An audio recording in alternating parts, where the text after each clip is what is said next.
नमस्कार, आप देख रहे हैं 94 बिहार न्यूज 15 लाइव। साल के अंदर पूरी दुनिया कोसी सीमांचल और मिथिलांचल आएगी, पूरी वर्ल्ड आवे ना आवे, पूरी इंडिया क्यों आएगी, इस बात को आज लिख लीजिए। पूरी देश में पानी यदि कहीं बचेगा और पानी यदि कहीं मिलेगा तो वो सीमांचल, कोसी और मिथिला में ही मिलेगा। पानी के लिए संघर्ष करने होंगे, लोग पानी के लिए और पानी के व्यापार के लिए लोग बढ़ेंगे, जिसमें हमारा पूर्णिया, सीमांचल, कोसी और मिथिलांचल केंद्र बिंदु हो। मैं अभी ही लोगों को आग्रह कर देना चाहता हूं कि पूरा देश आपसे पानी की उम्मीद करेगा।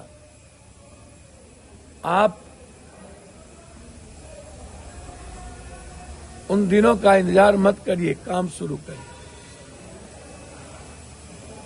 जो लोग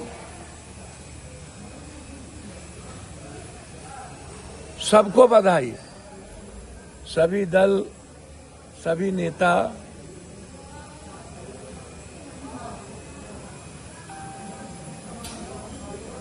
पूर्णिया के विकास में हम सबका सहयोग चाहते हैं। हम उम्मीद करते हैं कि प्रधानमंत्री, मुख्यमंत्री आए तो पूर्णिया को हाईकोर्ट बेंच और उपराजधानी का सौगात दें। मुख्यमंत्री जी, पूर्णिया जो सबसे ज्यादा मखान होता है, उसका केंद्र बिंदु पूर्णिया और कटिहार ही हो।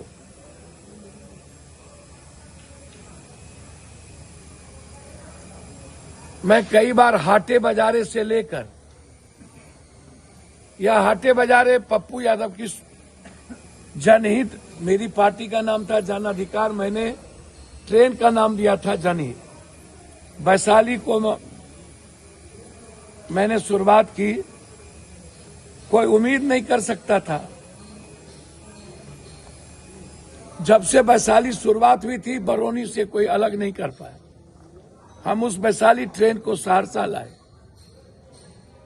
और मैं उम्मीद करता हूं कि वो वैशाली जब पूर्णिया कोर्ट में वॉशिंग पीठ बन जाएगा तो वैशाली पूर्णिया कोर्ट से शुरुआत। हम सफर की शुरुआत किए,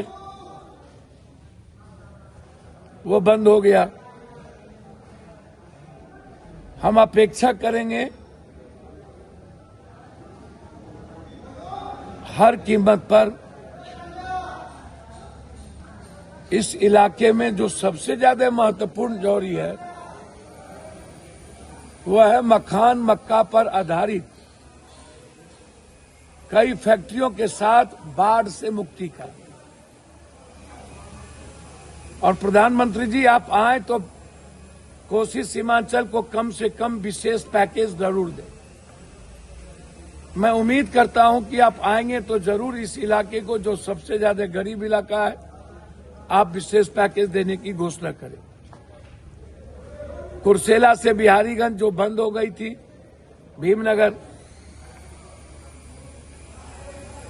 किशनगंज से जलालगढ़, गलगलिया से जलालगढ़ होते हुए कुशेश्वर स्थान और देवघर से नौगछिया होते हुए सिंहेश्वर स्थान होते हुए वीरपुर, यह कनेक्टिविटी आपसे मेरा डिमांड है। एक्सप्रेसवे 4 साल के अंदर बने,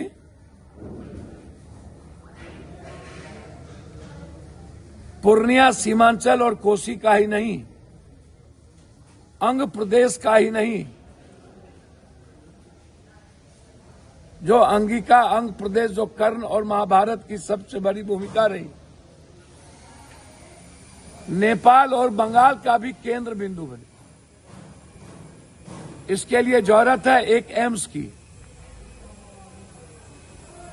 मैं उम्मीद करता हूं कि आप आएंगे। जो मेरा लगातार डिमांड है, पूर्णिया या सहरसा में यदि जमीन है दोनों में कहीं भी, चूंकि पूर्णिया की कनेक्टिविटी लगातार बढ़ी है, तो एक एम्स की अपेक्षा रखते हैं। चूंकि डीआरएम समस्तीपुर में है, जो लंबी दूरी पड़ता है, हम उम्मीद करेंगे कि एक जोनल ऑफिस कटिहार में और सहरसा सुपौल से लेकर पूर्णिया कोर्ट तक को आप कटिहार डीआरएम ऑफिस में के साथ टैग करें, ताकि लोगों को समस्तीपुर की दूरी तय न करना। तो हमारा सबसे प्रमुख डिमांड है विशेष पैकेज,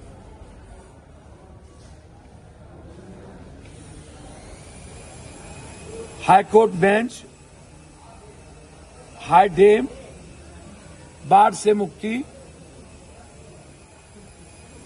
और पूर्णिया को उप राजधानी का दर्जा और एक एम्स का निर्माण, झारखंड से सीधा रेलवे की कनेक्टिविटी और इस एयरपोर्ट से कम सबसे ज्यादा गरीब लोग मजदूरी करने और मिडिल क्लास के बच्चे पढ़ने पूना, बम्बई, बेंगलोर, आंध्रा और व्यापार और पढ़ने के दृष्टि से कलकत्ता। हम उम्मीद करते हैं कि कलकत्ता, बेंगलोर और आंध्रा, पूना, दिल्ली के साथ जरूर अविलंब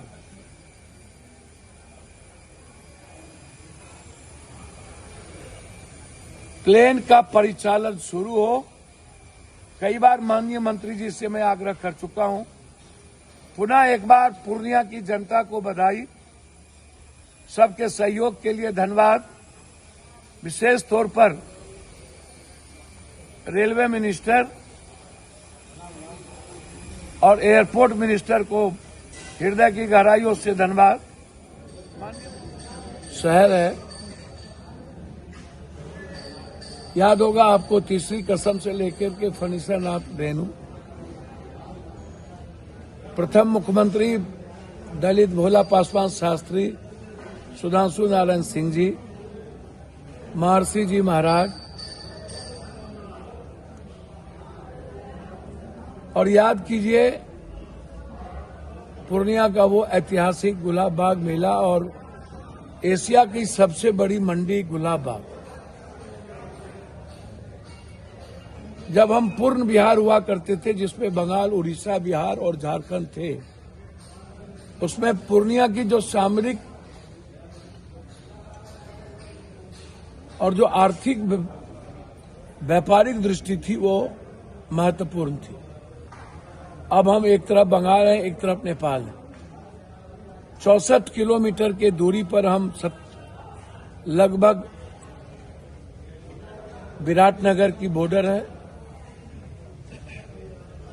और मैं मानता हूं कि लगभग 20-22 किलोमीटर हम बंगाल के बॉर्डर पर हैं।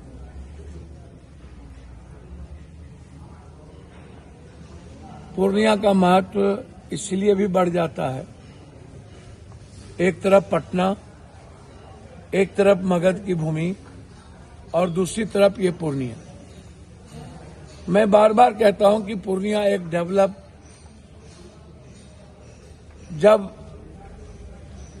फ्लड हुआ था जिसमें पूरी की पूरी कोसी सीमांचल जलमग्न थी, उस वक्त पूर्णिया पूरी दुनिया की नजरों में आया और यहां से हम बढ़े, हमारी जमीन की कीमत बढ़ी, 10-12 और बंगाल के लोग हमारी तरफ आकर्षित हुए। पहले से भी सिरिंज और रींच के मामले में पूर्णिया की अपनी भूमिका थी। मैं आज भी आपसे कह रहा हूं,